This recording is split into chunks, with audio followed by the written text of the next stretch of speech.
Sebelum Anda menonton video berikut, jangan lupa subscribe, bunyikan loncengnya, like, dan juga share ya. Dengan begitu, berarti Anda sudah berkontribusi dalam berdakwah. Assalamualaikum warahmatullahi wabarakatuh. Waalaikumsalam warahmatullahi wabarakatuh. Bersama Haji Satriawan Tanjung dan Buya Haji Risman Mukhtar MSI. Buya, kita kan sangat dianjurkan untuk sholat berjamaah, ya kan? Berjamaah di masjid. Ini karena ada ini Buya yang Ustadz Muhammadiyah juga ini Buya. Karena masjid yang di sana itu subuhnya selalu baca kunut, dia nggak ke masjid Buya. Oh, gitu. Malah ada yang di rumah. Iya. Nah, nyari masjid yang dia ini dia jauh kan? Yang sama-sama tidak kunut jauh ya. Jauh gitu kan. Jadi gimana masa karena kunut malah nggak ke masjid kan, ini kan wah, apa ada salah paham, apa dia benar atau gimana nih Bu ya? Wah. Salah. Bagaimana yang mestinya nih teman kita? Wah, ini agak berat nih pertanyaannya. Agak berat nih. Pak Satriawan ini pertanyaannya kadang-kadang berat juga ini ya. Ini artinya pertanyaan itu bagaimana, apakah boleh ya orang yang memahami tidak kunut sholat subuh tapi ngikutin imam yang kunut gitu. Katakanlah orang Muhammadiyah lah kan, itu boleh katakan hampir seluruh Muhammadiyah itu tidak kunut ya, dalam pengertian yang kita fahami sekarang gitu. Nah, terima kasih ini pertanyaannya Pak Satriawan. Saya coba mencerahkan, tapi tidak bermaksud memberikan fatwa ini. Ya, fatwa ini nanti di Majelis Tarjih ini. Ini bukan domainnya kita, Majelis Tabligh ya. Begini Pak Satriawan, pertama harus kita pahami bahwa salah satu yang disyariatkan oleh Allah Ta'ala itu adalah kepada orang-orang muslim, kepada orang-orang beriman untuk memakmurkan masjid. Nah, ini bisa dilihat nanti misalnya dalam surah dalam surah At-Taubah ayat 18. Allah SWT firman, a'udzu billahi innama ya'muru masjidallah man amana billahi wal yawmil akhir wa aqama sholata wa ata zakah wa lam yakhsha illallah fa'asa ulaika yakunu minal mutadin. Nah, ini Pak, ini ayat ini menjadi dalil, menjadi dasar bahwa setiap orang yang beriman itu yang melaksanakan sholat, yang memberikan zakat, yang beriman kepada hari akhir, maka dia mempunyai kewajiban untuk memakmurkan masjid. Karena kata nama itu adalah ada tafsir. Hanya saja artinya orang yang akan memakmurkan masjid adalah orang-orang yang itu ketika orang yang beriman kepada hari akhir, memberikan sholat, memberikan zakat.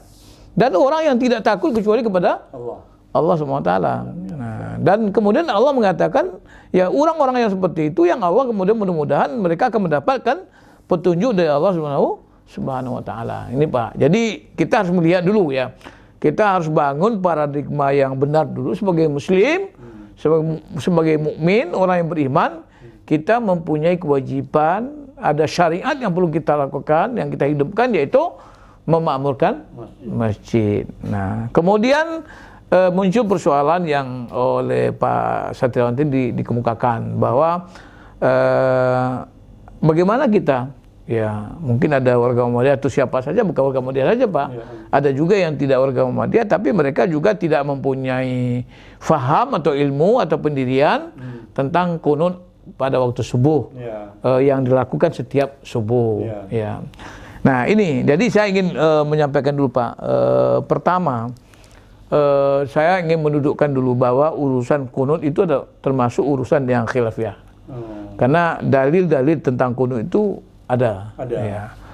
Dan memang ada yang menjadi perbincangan itu bahwa Rasulullah SAW itu pernah kunut selama 1 bulan. Kemudian ketika Allah sudah memberikan teguran dalam Al-Quran itu, ya Rasulullah tidak kunut lagi. Ya sebelumnya itu kunut malah tidak saja subuh tapi pada setiap waktu. Tapi ada juga yang mengatakan bahwa perbuatan Rasulullah soal ibadah itu walaupun cuma sekali itu bisa jadikan sebagai contoh, bisa diikuti, bisa dilakukan gitu. Nah jadi tapi kita tidak masuk ke wilayah itulah. Yang kita persoalkan sekarang bagaimana misalnya kita ya yang tidak mempunyai pendirian atau pemahaman bahwa harus melakukan kunut pada waktu subuh itu mengikuti imam yang kunut. Kenapa? Karena kita memang masjid yang dekat kita itu adalah masjid yang memang kebiasaan beribadah seperti itu. Sementara misalnya yang tidak kunut mungkin jauh ya, mungkin kita bisa pagi-pagi ke masjid itu. Nah, menurut saya Pak, karena ini menyangkut masalah-masalah yang menyangkut khilafiyah, maka tentu dalam hal khilafiyah ini kita harus ada sikap tasamuh kita, toleransi kita. Jadi bagaimana? Sebenarnya kalau kita lihat juga di tarjih Pak, ada juga kunut itu cuman dalam pengertian tulul qiyam. Ya, lama berdiri. Jadi artinya kalau dalam pelaksanaannya nanti misalnya kita ngikutin ada imam yang berkunut, kemudian mereka berdoa, kemudian kita menunggu dan dengan berdiri lama, maka itu sudah memenuhi daripada apa yang dituntut oleh tarjih, apa yang dimaksud oleh tarjih. Tapi kemudian apakah ikut mengaminkan, ikut mengangkat tangan juga, ini masalah. Ini barangkali mungkin bagi sebagian dianggap masalah. Apakah kita juga ngikut, harus angkat tangan juga, harus ikut mengaminkan juga.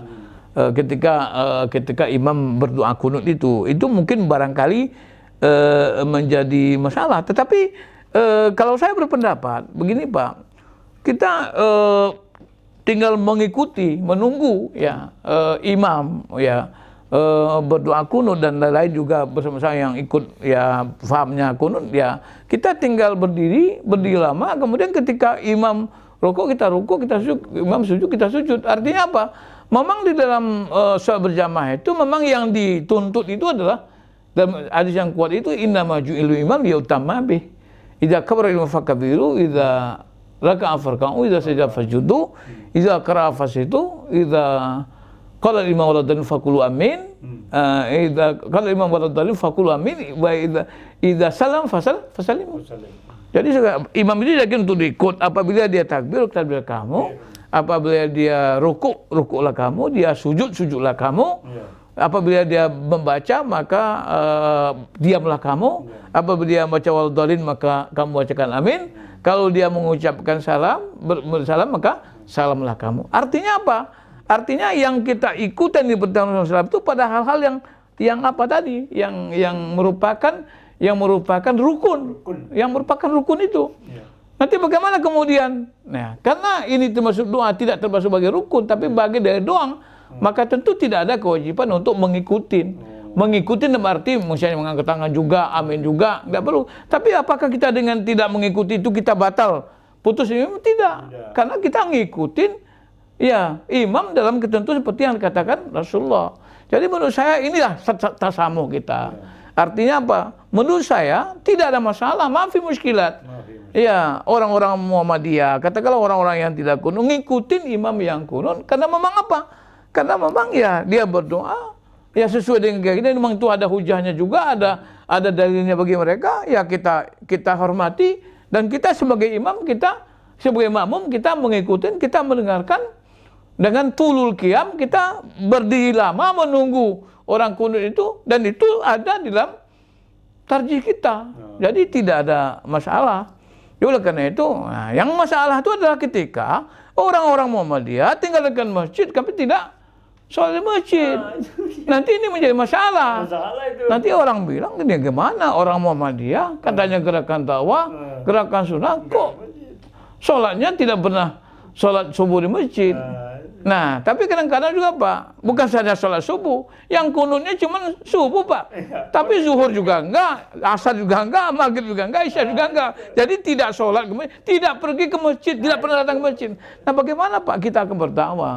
Bagaimana kita akan membangun ukhuwah dengan masyarakat, dengan warga sekitar kita? Bagaimana kita akan berkomunikasi? Sementara dakwah itu, ya salah satu strategi utamanya komunikasi Pak. Kalau kita tidak mau komunikasi dengan masyarakat, dengan orang lain, dengan jamaah, kita tidak mungkin berdakwah Pak. Jadi itu menurut saya Pak, ini pendapat saya ini. Tapi barangkali mungkin nanti ya yang benarnya tarjih lah. Tarjih nanti memberikan tuntunan seperti apa gitu.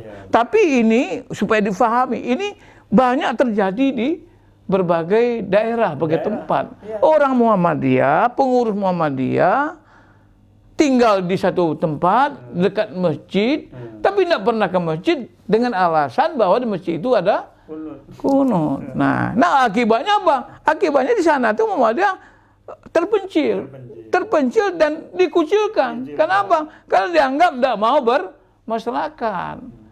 Tapi yang anehnya juga tidak hanya subuh, Pak. Zuhur juga enggak, asar juga enggak, padahal zuhur enggak kunut. Asar enggak kunut. Ya oleh karena itu dalam saya selalu mengintroduce ya ke masyarakat itu, sebagai muslim kita kan perlu persatuan, perlu ukhuwah. Jadi ada 5 strategi itu yang selalu saya angkat terus. Bersatu dalam akidah, berjamaah dalam ibadah, tasamuh dalam khilafiyah, kemudian santun dalam bermuamalah, kemudian istiqomah dalam berdakwah. Ini Pak pandangan saya, yang mudah-mudahan ini tidak berbenturan dengan apa yang menjadi pandangan atau pendapat daripada Masjid Muhammadiyah, tapi intinya adalah bagaimanapun warga Muhammadiyah dimanapun mereka berada, mereka punya kewajiban untuk ikut memakmurkan masjid. Demikian Pak. Baik pemirsa Spirit of Dakwah, maka marilah kepada para mubalik, ustadz-ustadz, ya teman-teman warga Perserikatan Muhammadiyah, meskipun masjid dekat rumah kita itu melaksanakan kunut, ya datang juga, kan panggilannya azan ya. Yeah. Tetap sholat berjamaah di masjid. Mari kita memakmurkan masjid, tidak pilih bulu masjid mana saja, masjid yang di sana betul-betul ada di dalam seperti dalam kriteria surat At-Taubah ayat 18 tadi. Insya Allah kita menjadi hamba-hamba Allah yang mendapat petunjuk dari Allah Subhanahu wa taala. Nasrun minallah wa fathun qarib. Assalamualaikum warahmatullahi wabarakatuh.